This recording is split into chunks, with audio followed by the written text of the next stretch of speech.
What's going on, Jets fans? Welcome on into the Jets Report. My name is Patrick Siepman, giving you guys my instant reaction to the heartbreaking, heartbreaking loss for the New York Jets today. They played their tails off, but couldn't come out on top. Couple of penalties, a Xavier Gibson fumble late, really put this team behind the eight ball, and they played their ass off. I am, giving you guys an instant reaction. I think there's a lot to be positive about here. The Jets offense looked fantastic. The defense gave up a lot of big plays, but there's a lot to break down. There's a lot to discuss, and we'll do so here in a second. But if you guys could hit that subscribe button today, it's going to be a crazy year for the Jets. You look like you might have a guy in Justin Fields, played his tail off today, and now we're looking ahead to the Buffalo Bills next week. So if you guys want the best Jets content out there on YouTube, hit that subscribe button today. Don't miss a thing around your favorite football team. And once you guys are subscribed to the channel, just type me in the comments section. But let's start off here with the man of the hour, Justin Fields. Justin Fields played his tail off today. And I thought what was the biggest difference with Fields and his game compared to what we saw from the past was how he just handled himself within the pocket. And he was fantastic from within the pocket. He, was able to, not hold on to the ball too long. He was able to break some sacks. And, in the big-time moments of this game, he delivered. Like, even on that last play, the Garrett Wilson.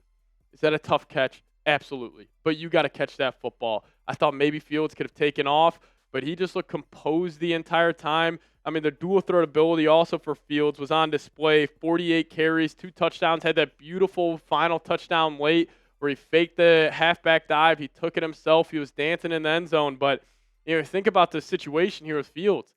First start in a new offense with a new team, and you went against the Pittsburgh Steelers defense, which was supposed to be one of the top in the National Football League, and this guy played his tail off.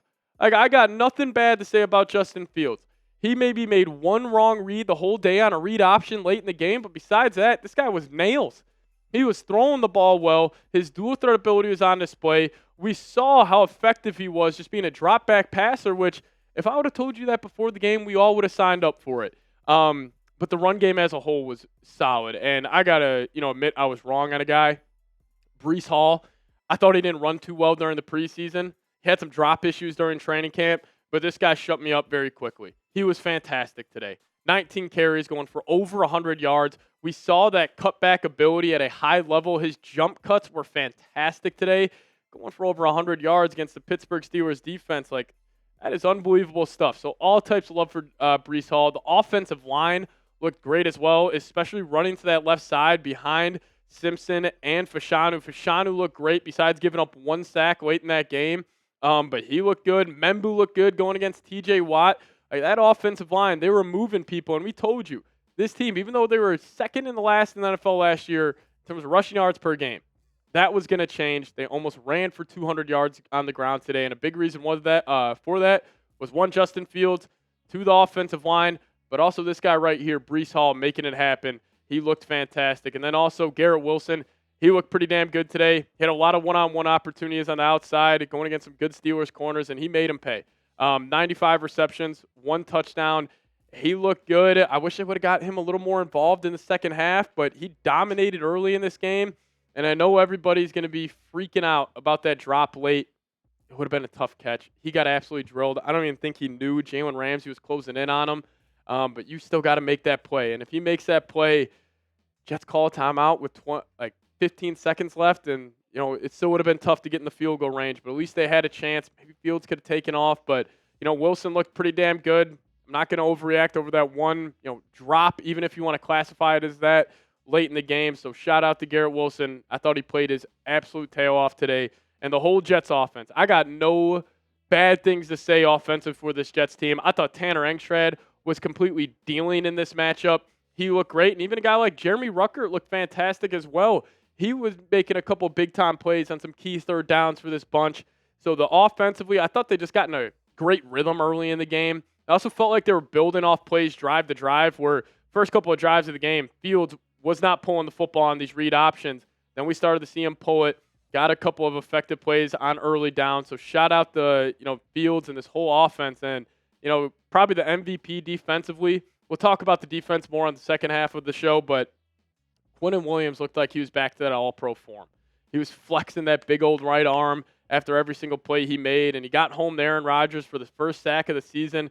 He had 3 quarterback hits, 2 TFLs. He played great ball today, and you even saw the rookie Mason Taylor get involved in the passing game. But, defensively, there are definitely some concerns, but Quinnen Williams played his tail off, and same with Will McDonald. He looked fantastic today. Had 3 tackles, 2 TFLs, 2 sacks. He was making plays, and, even down the stretch of that game, DK Metcalf, Sauce Gardner has an unreal PBU on him.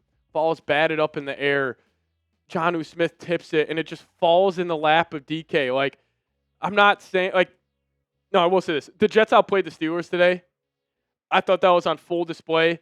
They just kind of got unlucky with a couple of plays, and that's going to happen in the NFL. I know when you pull out the unlucky card, it, takes away accountability from the team. Like Xavier Gibson, hold on to the damn football. Probably end up winning this game. Just a couple of plays here and there, but overall, I know the result is not good today. The process was there, though. The process was fantastic. So, got to give a lot of love to this team. I thought they played their tails off. Just unfortunate that you weren't able to get a win. But I'll ask you guys this: why did the Jets lose? You guys drop your thoughts down below in the comments section. I'm sure you guys will have a whole lot to say. So, you guys please chime in down below. Now, we'll talk about the defense here in a second. But quickly, if you guys want to get some more New York Jets merch in your life, we got a great deal for you guys right now in this sweet cutoff hoodie look. Chatsports.com/Jets hoodies. Click that link. It'll be in the comment section and description of today's show.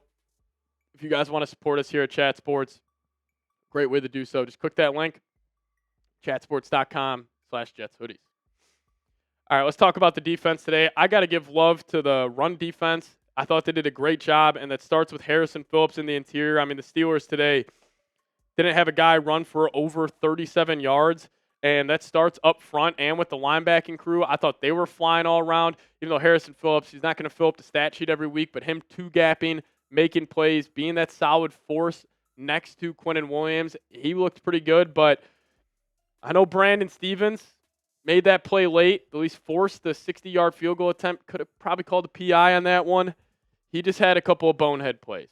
And I'll be curious to see how quickly they try to look to another guy. Maybe they try to go get an AZ Thomas. I'm assuming they're not going to bail on him just yet, but he made a couple of good plays, but he also had that dropped interception on Rodgers, 2 dropped interceptions on Rodgers today. And also the Jets, think about this. Penalties were an issue. Xavier Gibson fumbles that one kick return. You force 2 fumbles. Steelers recover both those. You also dropped 2 interceptions. The fact that the Jets still had a chance to win this game speaks to how dominant they were throughout the other parts of this game. The process was fantastic. I understand this result. This is going to pain me to look at. You go 0-1, but it's a new regime. The process was there, and even though this sucks that they lost, I am still very happy with the performance they put on the field today. And also, I thought Sauce Gardner was fantastic. DK Metcalf had a couple of big-time plays. Sauce wasn't on him, but when they were one-on-one, Sauce had him locked up. 2 PBUs and the 1 PBU on him late. One of the most unlucky plays for the New York Jets, and it's just unfortunate. The process was there. And I understand we're in a results-based world right now, but as long as the process was there, I am cool with it. This loss sucks, but Fields looked great. Some guys defensively stepped up. Just got to shore up a couple of things. Turn the ball over here and there. Capitalize on fumbles. Don't turn the ball over. Xavier Gibson, I can't get over that. But overall, I thought it was a good game for the New York Jets. And I'll ask you guys, grade the Jets' performance versus Steelers. I got to give them a BB+. Obviously, I can't give them an A for a loss, but I thought they looked pretty good today. So I'll give them about a B, maybe a B- just since it is a loss, but I thought they looked pretty good. And, Aaron Rodgers, I know the stat sheet looks fantastic. 22 of 30, 244 and 4. I thought he played all right. I wasn't, overly impressed with him. He looked good. He should have thrown 2 interceptions in this game. The Jets gave him a short field on one of those touchdowns. He had a couple of nice throws, but it's not like I left this game thinking the Jets made the wrong decision at quarterback. I still think they made the right decision. He looked good. He had a good game. He's an all-time great. But can he maintain this for the entire season? I have my doubts on that. Should have picked him off twice. should have capitalized. And Calvin Austin, got behind Brandon Stevens on that one play. He just completely bit the sellout on the run, ended up having 70 yards and a touchdown. And, DK Metcalf, he broke that one screen in the first half. That was his biggest play of the day.